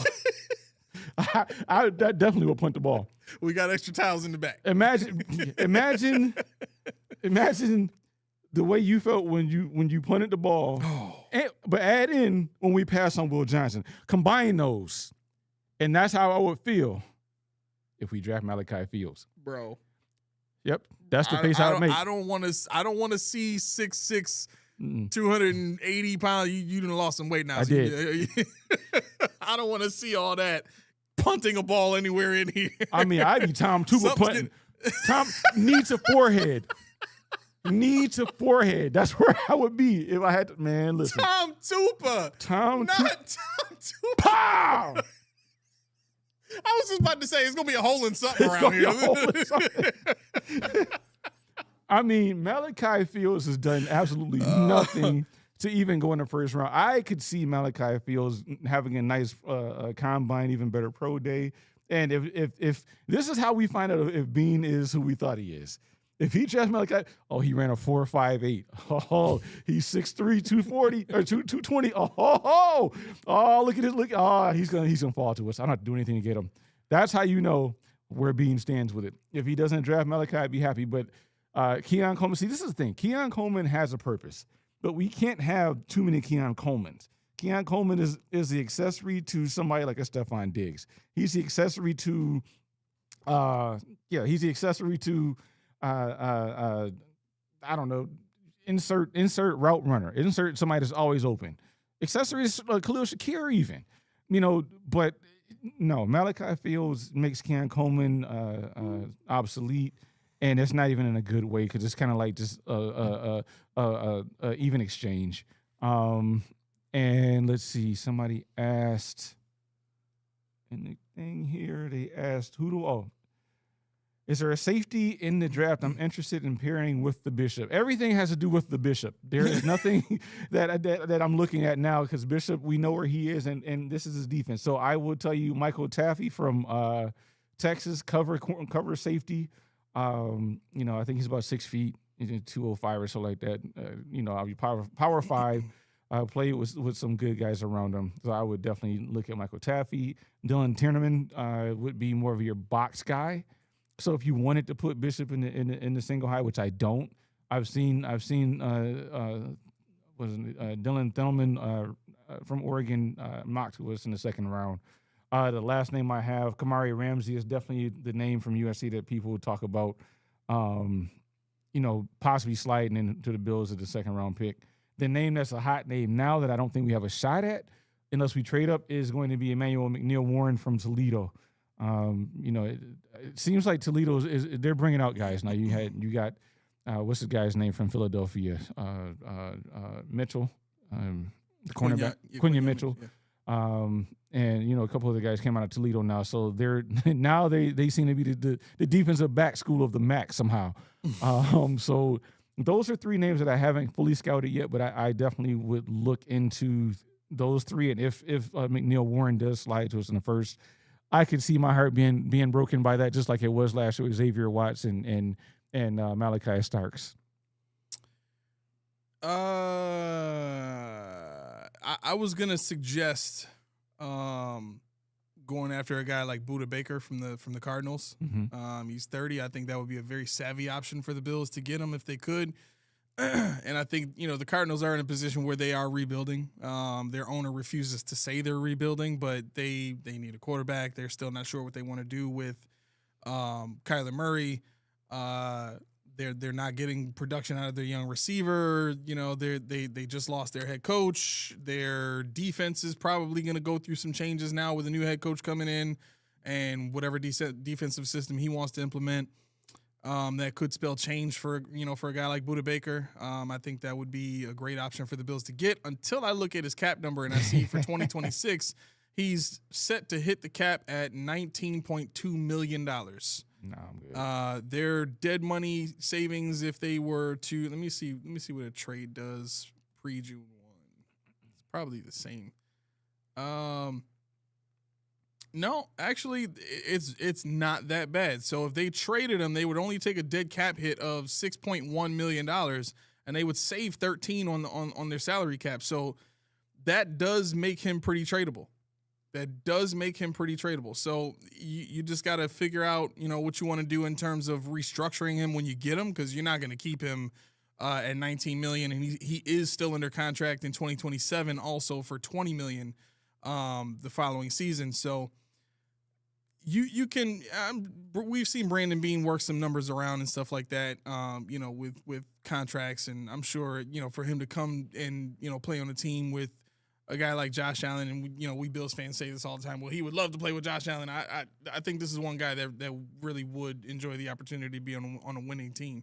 But we'll see if they can make that work. Yeah. But that's that's a vet option that's out there. Wide receiver wise, what do you think about Jahan Dotson? Jahan Dotson is Tank Dell, is Kadarius Toney, is Tutu Atwell, is a lot of these, you know, smaller, fast, shifty, you know, type of receivers. To be quite honest, I'd rather put Curtis Samuel on the field. Okay, Curtis Samuel was hurt, we'll say. Well, okay. When I think of those types of guys, I immediately go to Khalil Shakir. And I know Khalil Shakir may not have the acceleration of some of these guys, but he's definitely got the shiftiness. He's got the quickness. And Khalil Shakir is a 4.4 guy as well, so he's got the speed, the overall speed to do it. I don't know. I think what this team needs the most is a guy who can get separation on the outside. They have Josh Palmer is your prototypical, you know, 2A, 2B type of receiver where he's got a pretty big route tree. He excels when he's got somebody else on the other side of the field taking, you know, coverage away from him. That's when he can flourish, right? You've got Khalil Shakir in the slot. So, and not that Khalil Shakir has to stay there, but I don't think we have any indications to think that the offense is going to change so much that he won't be primarily in the slot. On top of that, every other receiver that you have on the team is mostly an outside guy who can't play slot very well, aside from Keon Coleman, obviously, but we've seen that the Bills see him as an outside guy. Right. So when I hear Jahan Dotson, I hear getting lost on the depth chart. You know what I'm saying? Not because of his talent, but I don't see him. I see him getting as much field time as Curtis Samuel. That's why I said Curtis Samuel, not because Curtis Samuel's better, but they're similar types of receivers, and this guy didn't get any burn, so why would I think Jahan Dotson comes in here and does it? I mean, I'm curious whether or not they even keep Samuel. I mean, I really am. Just because of the money. Everybody's there. He's an afterthought in most Buffalo fans' rearview mirror. Yeah. So yeah, I mean, like I said, I wouldn't be mad if Curtis Samuel was on the team. But I don't right now want to be like, oh yeah, we got Curtis Samuel. No. No, not because you said it. I'm just saying, you know, just you know, a lot of people, you know, if they're like, oh, we got Curtis Samuel, we don't have to get 3 other receivers or whatever because we only have 4 on the team or something like that. Well, the trouble is Curtis Samuel is the only guy that you can point to say somebody can take his spot. Right. Like nobody's taking Keon Coleman's spot. Nobody's taking Joshua Palmer's spot. Nobody's taking Khalil Shakir's spot. I mean, Tyrell Shaver's probably going to be in trouble. You know, if they bring in some guys, and then who else? Gabe Davis. No, Gabe Davis is a free agent. I know. He's not coming back. I know, but I'm just saying he's the other one that got hurt, and they probably would have brought him back. Yeah. Looking at their depth chart here, so yeah, Josh Palmer, Brandon Cooks is probably not going to be here. So you got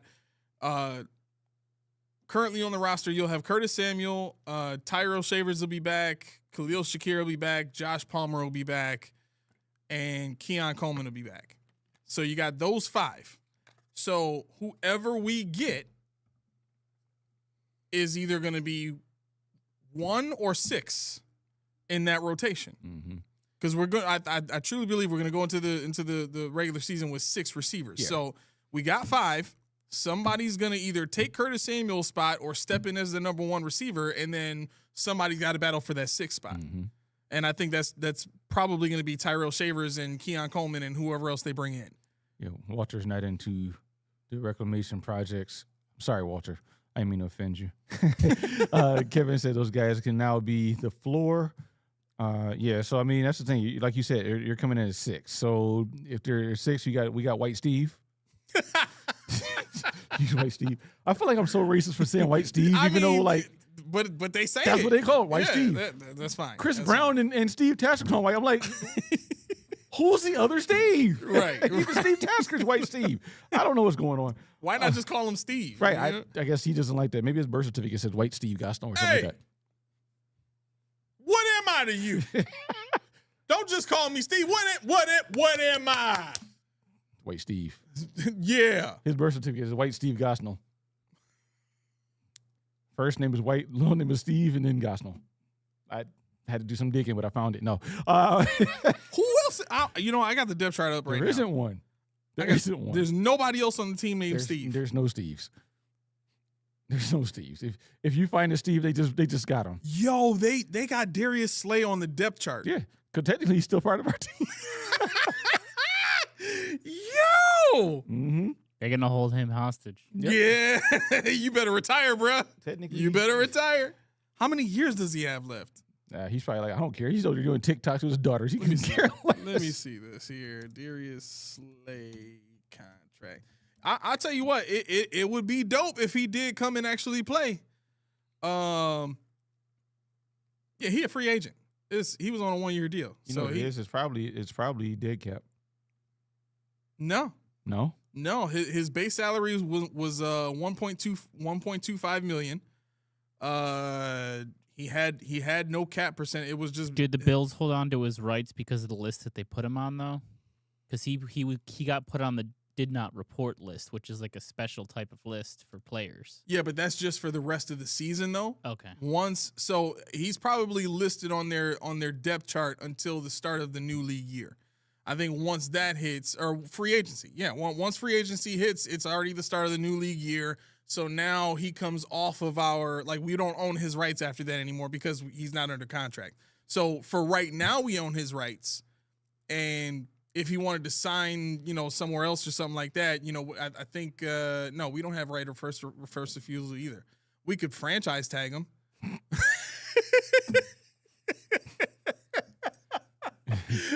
You know what I'm saying? I mean, there's not much that we can do right now because his contract is up. So, which is why I was kind of shocked that he's on our depth chart. Like this dude's not under contract anymore, but some of these other players aren't either. So somebody said Steve the concession guy. I want to know what Conehead's real name is. Huh? I really want to know what Conehead's real first name is. Who's Conehead? You want to know Conehead? From the movie? No, from the vendor, the one that walks around with cold beer and peanuts. He wears a Conehead. He got the jersey that says Conehead on it. Y'all call him Conehead? He wears a Conehead in his jersey. That's his name, Conehead. He's at the Bison's games. He used to be at the Bills games. He's at UB games. Used to be at UB games. Yeah, Conehead. He works as the guy that brings the cold beer, peanuts, popcorn, all that stuff to you. But he literally wears a Conehead, and he's got the ears and everything, so he looks like the Coneheads. Uh-huh. He has the jersey, and I mean, everybody knows Conehead. Yeah, it's Conehead. Yeah. And say Conehead again. I like saying it, but the thing is, his thing is if the beer, what is it? If it's warm beer, it's on him. So he prides himself on delivering cold beer. So somebody was joking and said, "My beer is warm." He was like, "Oh, here's your money back." They're like, I'm joking. He's like, "Nope, I already said it. Here you go." Yeah, but he's a fixture. Like, dude has been doing this since I was little. Wow. Yeah, he's been around. Wow, Conehead. Okay. If y'all know Conehead, put a like in the comments. Put a 1, put something, so I know you're here. Yeah, something. All right, what else you got, bro? Let's see. I guess we can get to it. What else do you have? You have anything? No. That's pretty much all I got. We can get to some comments and stuff. Okay, so let's see. I have in front of me a list of the top. Not in front of me. Where are you? Hold on, let's see if I can find it before I do anything. Okay, here we go. I have in front of me a list. I don't even know where the list came from now, but top 10 Bills list all time. Ready for it? Players? Yep. Oh, God. Ready for it? This is going to be ugly. Starting from number 10, Okay. Jack Kemp.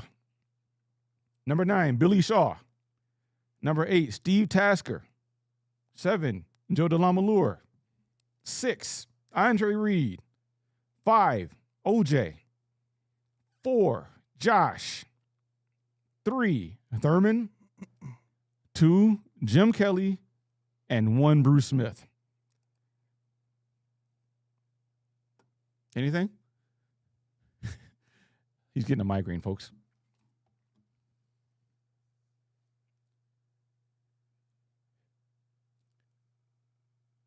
Who I don't know.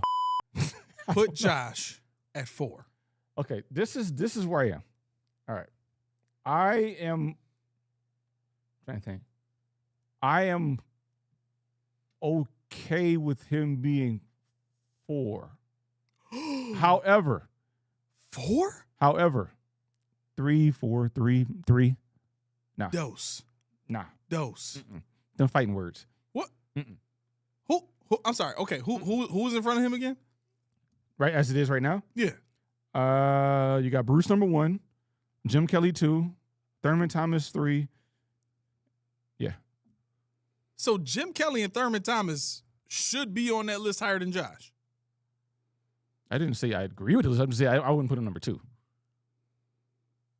I'm putting Juice number 2. I was gonna say, I'm putting how is Juice number OJ so low on that list? Juice is number 2. The first, he's done something that nobody will ever do again. And in 2,000 way yard less season in games. 14 games. Yeah. Averaging 143 yards a game.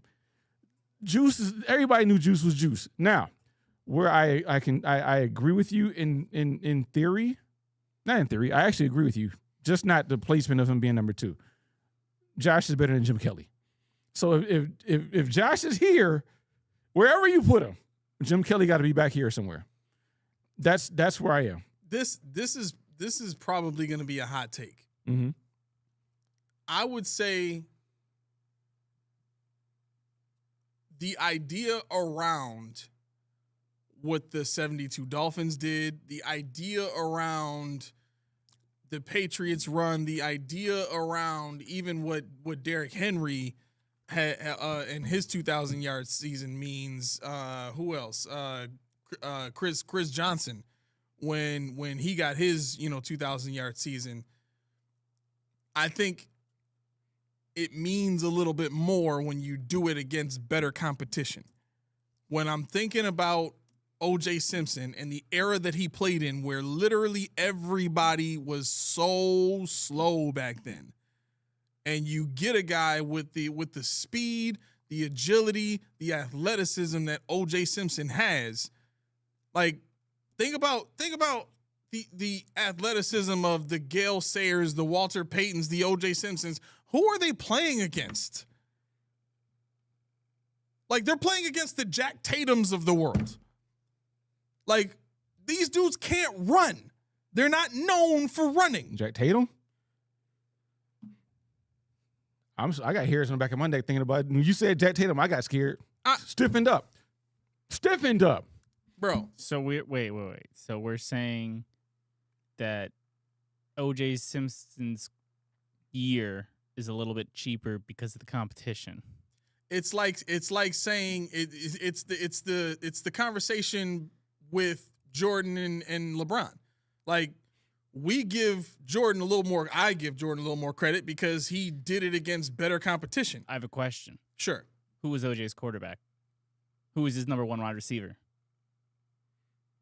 That team was focused around OJ, so every game the defense was focusing in on OJ, and he still put those numbers up. I'm about to put you on spot right now. Was Dan. that Joe Ferguson? Yeah. How old are you, Dan? I'm 28. 28. You ever seen Tecmo Bowl? I've heard of it. I have not seen it. He's heard of it. I don't want to say heard. I want to say seen because you got to see what I'm talking He's about. never To played on believe an it. emulator or nothing? You ever heard about Tecmo Bowl Bo? Oh, that's what I said. Oh, God. You ever heard about Tecmo Bo Jackson? I've heard of Bo Jackson, not Tecmo Bowl. So Tecmo Bo Yeah, Tecmo Bo Jackson was the one player in the whole entire game that could never be touched. You could run he was too fast, he was too athletic. Like, you could do whatever you wanted with him in the game. You could run all the way to end zone, run all the way back to your own end zone, run all the way around everybody else, run all the way back to your own. You could just run for days and nobody could catch him, right? Guys like OJ back in that day enjoyed that type of game because they were so much fast. Like, I'll say this. It might have been just as tough to get through the open field because they weren't passing as much back then, or the pass game wasn't as prolific as it was. So guys were loading up on the offensive on the line of scrimmage. But once you got into the open field, nobody was catching you. Who was catching OJ when he got into the open field? Who was stopping him? You know what I'm saying? You get out there against them safeties that can't run, and the next fastest guy is the corners, and those guys are getting blocked by wide receivers who specialize in blocking half the time because you're mostly running. Like who's tracking you down? Who's hawking you? Like if you put Ray Davis out there right now and tell him run 80 yards for a touchdown, I like there's like 5,000 players that either played the game in the last 5 years or play the game now that could hawk Ray Davis down if he had to run 80 yards. So back then, oh yeah, that's what I'm saying. Like, so my point is like, no, I'm saying I don't think Ray Davis would be anything special back then either. I really don't. O.J. Simpson was a creature. He was a creature. I'm not saying he wasn't good. No, he was a creature. He was a creature. he was the O.J. Simpson in '67 was what LeBron James was in 2003. He was doing things that people his size are not supposed to be able to do. And you're talking about a guy who was all pro 5 straight years. You're talking about a guy who was MVP of the league. You're talking about a guy who was MVP runner-ups year in and year out. You had, you're right. There are guys that we didn't hear about, but I'm telling you, like, the climate and the way that they played back then, a lot of guys said they wouldn't be able to sustain themselves. You line up against a Ted Hendricks, or even a Bill Romanowski. You can't like that. take hits like that all the time and keep playing. No, that's why OJ walked like that. That's why he had that. He's like, I couldn't have did it. I couldn't even get away from the scene. But yeah, I mean, for me, OJ. Now, I joked on one of the podcasts when they were talking about Bruce Smith would never be. Oh, I think it was Tommy's show when they said Bruce Smith would never be caught, and I said if Myles Garrett had 25 sacks the next 3 years, he passed him, which that's not happening. It's not. And the thing is, Tommy was like, "Come on, bro," but I'm like, I was joking. It was a joke. Because it's true. It's true that if he did. But how old is Myles? He's 30? 30? Nah, yeah, I think he's 30. Yeah. Yeah, 29, 30. So he's still got 4 or 5 years left in him. Yeah. Myles Garrett. So, I mean, by virtue of that. Okay, so, he's got 4 or 5 years left, and we'll say. Just turned 32, December 29th. Oh, yeah, he's in there. I mean, so is it laughable to say he could beat Bruce? No. Will he do it? Probably not, but he is Bruce's predecessor. Bruce taught him everything he knew when he got drafted. They're from Virginia Beach or whatever, so they're like this. But yeah, Juice was I didn't like I said, I didn't realize how good Juice was to actually watch games of Juice. And thank God for YouTube and me being a history nerd. I'm like, this dude really like that. Wow. I mean, it was different. But the Josh Allen thing, when I saw Jim Kelly, I said, done. I can't do this. Josh is the best quarterback we've had in Buffalo all time. I don't even know why. Honestly, Jack Kemp shouldn't be on this list. If you really want, this is where where I am going to catch strays, and I know I'm going to catch strays. Oh boy. Yep. Okay, all right, here we go. Got it. My mouth getting dry. I'm getting nervous because I know somebody gonna come around. I know who this person is, and they know who they are. And it's going to be in the Discord later. Laura, take your notifications off. Here we go. 17 plus 14 equals 6. 17 plus 14 equals 6. Stephon Diggs should be on this list, number 10. Top 5 all time in Buffalo receiving yardage. He's the only receiver to do it with less than 100 games played in Buffalo history. He's an all-time leader in yards per game of all Bills except for I forget who it was, Khalil Shakir or somebody. He's the only player with 4 consecutive 1,000-yard seasons. He's tied with Andre Reed and Eric Moulds for most 1,000-yard seasons in Bills history. He's tied with them. He only played here 4 years, 5 years, 4 years. So he's tied with the best wide receiver of all time and the second best wide receiver. 5 years. I don't think he got 1,000 his last season. I think he did. I think he did. But let's check. Yeah, check that. Fact check me. Yep. He's the only player with 4 consecutive 100-yard reception seasons, and his Buffalo stint alone ties him for 9th all-time in career 100-yard seasons. Every season. 100 catch season. I'm sorry. Yes. Oh wait. No. Yeah. Every season over 1,000 yards. Every year over 1,000. See, exactly. That's that exactly. I know. But the thing is, if we're doing this here, you can't tell me Jack Kemp and Billy Shaw over Stephon Diggs if we're looking at the greatest contributions. But also Billy Shaw was a guard. If we're doing guards, I thought people like Reuben Brown over Billy Shaw. Yep. So, I mean, by virtue of this, I mean, this list. Somebody, I think it was Nate, said, was this Key's list? Absolutely not. No, it's the first. As soon as you started reading the first few picks, I'm like, is this like just people that you can run into at the bar? Right. Like, is that why they're so popular? Because you see them around the town Right. from time to time. You know what I'm saying? Like, It's a strange list. yeah, it wouldn't. My thought on this has always been, who are the guys that played for this franchise that I could name that other players on other teams in the NFL today would know about? Yeah. That should tell you how good these guys were. Do other players on other teams who have not played here know those names? Because everybody knows Josh Allen's name. Everybody knows Bruce Smith's name. Everybody knows, Marshawn Lynch. Everybody, you know what I'm saying? Like, those should be the names that we focus on. But who were the first set of names that you listed? All guys that pop up at, Right. the bar from time Right. to time. You know what I'm saying? Like, it's like, again, this small town mentality BS gets on my last nerve. How is Steve Tasker top 10?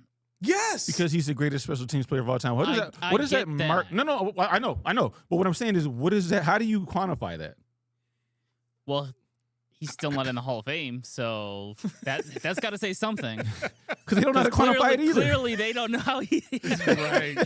Like, They can't figure it out. And that's not taking away from Steve Tasker, because he was No, very integral yeah, in what the Bills did. But it's like, he's on the list and he'll tell you. Thank you, Nate. Thank you. Kyle Williams wasn't on the list, therefore it's invalid. Thank you.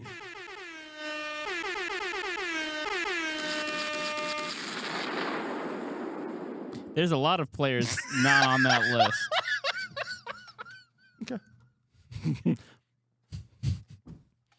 Okay. We'll have our conversation later. The glimmering Key's eye that I saw just now. We'll discuss later.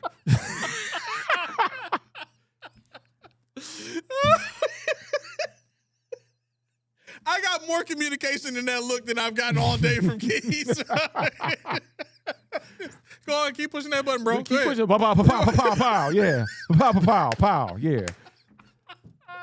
And Lindsay said, fact check this, Gabe Davis has more receiving yards in playoffs than Diggs. Yes, it's true. I mean, Oh my all by gosh. virtue of, I mean, not all by virtue, but mostly by virtue of The 13 second Right. game. He had like 400 something yards in that game. or right. I mean, something? if you, Oh my gosh. And why was he so open that game? Exactly. but they don't want to hear that though. No. Dan, they don't want to hear that though. Let's see. I mean, How many yards does Diggs have in the playoffs? not many. I actually, He does have the Minneapolis Miracle. he does have that. He sure does. So Gabe Davis in the playoffs has 488 yards of total receiving yardage to Stephon Diggs. So for his career, he has 83 catches for 1,019 yards and has scored 5 touchdowns in 18 games in the playoffs. Hey, sounds good to me. I mean, like 18 games, like that's a football season. Mm-hmm. And yet again, he's got over 1,000 yards. So if you give him enough opportunities, he's going to perform. Actually, no. Stephon Diggs in the playoffs has 600 yards for the Buffalo Bills in 4 years. Oh, there you go. So, yeah, he actually has more yardage. There you go. Say something else about Diggs, please. Say something else about him, But please. yeah. We could shoot down all these myths right now. Let's get it all out the way. We can do that. Pow! Pow! Shoot him out the ear. That's right. But yeah, no. I mean, honestly, like, we'll go about Diggs' playoff performance till you blue in the face. But like Dan said, and like I've been saying forever, there's a reason why other players can get busy, because other teams knew take 14 out of this thing. Take 14 out of this thing, and we'll deal with the rest of them. Gabe Davis just happened to get off that one game, and it was. Am I saying he was lucky? No, but they had a good game plan, and Gabe executed that game. I can't take anything away from him. But I mean, half his yards was in one game. Yeah. So Yeah. take that for what it is. Half the passes though that game too were wide open. Yeah. Mhm. Yeah. I mean, 30, 40, 50-yard chunks wide open. Going against Reed Blankenship half the time at safety. Like, of course he's gonna get open. It was a gimme every single time. Like, they trying to line him up against our receiver again? Man, go get it. Mm-hmm. Go get it. Free chicken, as my guy Cross likes to say. He doesn't drink Reese tea. He might. You just don't know it. He does on the sneak tip. We don't give him any because he likes putting paint powder and stuff, so we leave him alone. Yeah, that's why he can't Doesn't endorse. Yeah, we It's not a good look. No. The one thing, and this is, excuse me, this is part of the reason why I really like the idea of Romeo Doubs coming here is if you look at his career in the playoffs, he's got like 3 or 4 100-yard games in the playoffs. That's another name I forgot to mention earlier when we talked about good fits here. Romeo Doubs, yeah. Yeah. But I think it's something like 3 games of 100 yards or more. Last year he had 124 yards in the game against I think it was the Bears. Was it the Bears they played against? I can look it up right now. Okay. But that part is very important because Bears. okay. So when you consider the caliber of the Bears defense and this guy going off for 124 yards, I watched him make plays on Jalen Johnson, and Jalen Johnson is widely regarded as a top 10, top 5 corner in the NFL, and he's getting paid like it too. Mm-hmm. So for Romeo Doubs, who nobody's really paying attention to be able to go off like that, here's the other part we got to think about when it comes to the Packers wide receiver core. Because we look at the wide receiver core, and we've been saying for a couple of years now, they have dogs across the board. Right. They got guys that can win across the board. Christian Watson, the kid they just drafted last year. You got Dontavian Wicks. You got, Dobbs was there, and you know what I mean? Like they had like 5 receivers for the last 2 years that they can depend on. Mm-hmm. But not one of those guys ever stepped forward as the dominant guy of the bunch. Not one. Dobbs got his opportunity. Then Wicks would go off for 4 or 5 games in a season, and then Jaden Reed would start to go off for a couple of games when other guys got hurt. Then Christian Watson came back. He started going off for a couple of games. Mm-hmm. Then the rookie went off in the playoffs. You know what I'm saying? Like, they got 5 dudes that they could go to at any point in time, and there wasn't one guy that you could say, oh, well, that guy's opening up space for Romeo Doubs, and that's why Romeo Doubs is winning. Yeah. No, it was literally everybody was basically the same level, and he just got open. Yeah, 2023, he was averaging 117 yards a game in the playoffs.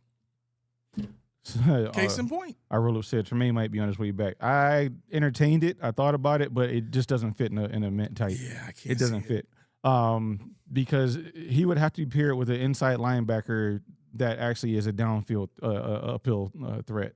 And he's going to be paired with probably Terrell Bernard. So that it just doesn't work in the middle of a Jim Leonard defense. Yeah, I'd rather have Dorian Williams in there. Dorian Williams as well. Yeah. Yep. What else do we have here? Nate says, "Stop your fingers." IRU call in. Well, don't call it now. Don't call it now. It's because I put a poll up. Oh, what's the poll? Who should call in? The answer is nobody. I put 4 of them on a spot. Laura, Nate, I roll and Sweat. Oh, snap. They're battling it out right now. No one wants Sweat to call in for some reason.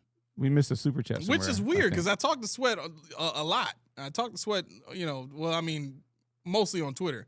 You know who else? Like, so let me put this out there too. Like, because of my phone situation, those of you who are in our Discord chat and wonder why I haven't been, I don't get any notifications at all on my phone. So I don't know when anybody's talking to me. I'll poke my head in from time to time, or I'll post something early in the morning and then I'm at work. So if you want to get a hold of me, you got to do what Billy D's been doing. You got to hit me up on Instagram or hit me up on Twitter or something like that if you really, trying to get a hold of me. Otherwise, please enjoy yourself by all means. We got a super chat in the building. If there was a big splash, would you rather have Justin Jefferson, Max Crosby? For the Buffalo Fanatics both said Max. I think Justin Jefferson. What do you think? I don't see where Max Crosby really fits in the defense. So I guess by virtue, if I had to pick between the two, Justin Jefferson. Yep. I agree. I thought the same exact thing when people were talking about Max Crosby. Being that this is going to be a hybrid defense, you typically want to have guys that can do a little bit of both. And Max Crosby, his skill set doesn't fit that outside, 2-point stance type of rush linebacker. And I'm not paying $40 million for a 4-eye. No, I'm not doing no. So yeah, Justin Jefferson all the way. Both guys would be hard to make work with the cap. But if you open up the space and you're okay with that being your one free agency move, so to speak, and you're doing the rest of it through the draft, go for it. Yeah. But, I mean, Max Crosby doesn't fit. Justin Jefferson probably fits, but I know it does fit for sure. It'd be that Reese T. No doubt. That Reese T definitely fits in this equation here. Why? Because we need our guys refreshed. We need our guys to be healthy 2 times, because last year was an ultimate screw job. Montreal screw job almost if you ask Bret Hart. But I digress. It's also delicious. That's not a bad ad and a half there. But that's what you can expect when there are 4 ingredients. I don't drink tea, but I'll drink that tea because I want to be healthy, refreshed, entertained, because it's delicious. Head over to Reed's Tea. Get yourself a supply of cases, not just one. We're past one now. You already know what the product is. Get yourself more than one. Especially if you tasted it already. We just had a vacation. We just had Christmas. You could have got a case and shipped it to somebody. Mm-hmm. Merry Christmas, Happy New Year. They could have been sipping it with you virtually. You missed an opportunity. But don't let this opportunity fly by. Get yourself a case and an individual piece, because you got to drink something on your way to the house before you crack the case open. What do I know? I've done it before, and I'll do it again. You won't be disappointed. Reed's Tea. Click the link in the description below and let them know that Post Podium Podcast sent you. This is probably the primary reason why O.J. Simpson was not higher on that list. He was already seen in Denver on the field as a Bronco. Or I'm sorry, this says in a Bronco. Okay, yeah. So that's why. Anyways, let's. All right, let's get out of here. Here we go. All right. Thank you very, very, very much to everybody that hung out with us here.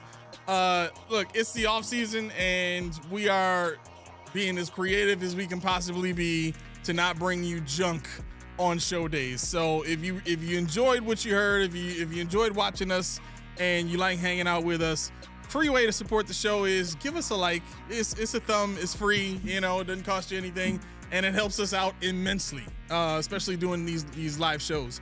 The other thing you can do too that kind of benefits both of us is hit that subscribe button. Right, you get us on your homepage when you log into YouTube, and we get the benefit of your, hanging out with us whenever you see that we're on and all that kind of stuff. But you're not going to know every time we're on. You're not going to get the most benefit unless you do something that is primarily for you, which is hitting that bell, making that thing Ring-a-ling-a-ling, so that you can get notifications when we send notifications like another live show. I think we've been doing pretty good, with getting the notifications back up of when the show is going to be coming out. I do it the day before now and schedule it so everybody knows. So we got that settled. Hopefully, that's done and over with, and we apologize for the confusion. I know we had a bunch of people asking, "Are you guys doing a show today?" Yes, we got it worked out. So with that being said, we will be right back at you this coming Friday, live 5:30 p.m. to 7:30 p.m. Right? Live? Yep. Okay, perfect. That's all I got. So this has been the Post Podium Podcast, home of y'all truth, no sodium takes. For our producer on the ones and twos, Schmitty. Quick call out, Laura. You got to call in next week because you got over 50% of the votes. Woo! Let's go. Laura's like, disappear. Let's go. I can't do the sound because it's gonna cut the music off. Laura's like, disappear. I know, right? She's going now. Like, wait. Do we see her anywhere in there? She's in there. She was in there. She disappeared. There she is. All right, y'all have a. Oh wait, I'm sorry. Hey, Smitty on the ones and twos. Billy D, welcome to the fam. Oh, let's go! Yes, I got to do it for that. All right, it worked. Look at that. Okay, I thought the music was gonna shut off. We learn something new every day. Yeah. All right, I've been your co-host Aramis. 40 keys. All right, y'all have a great night. Peace.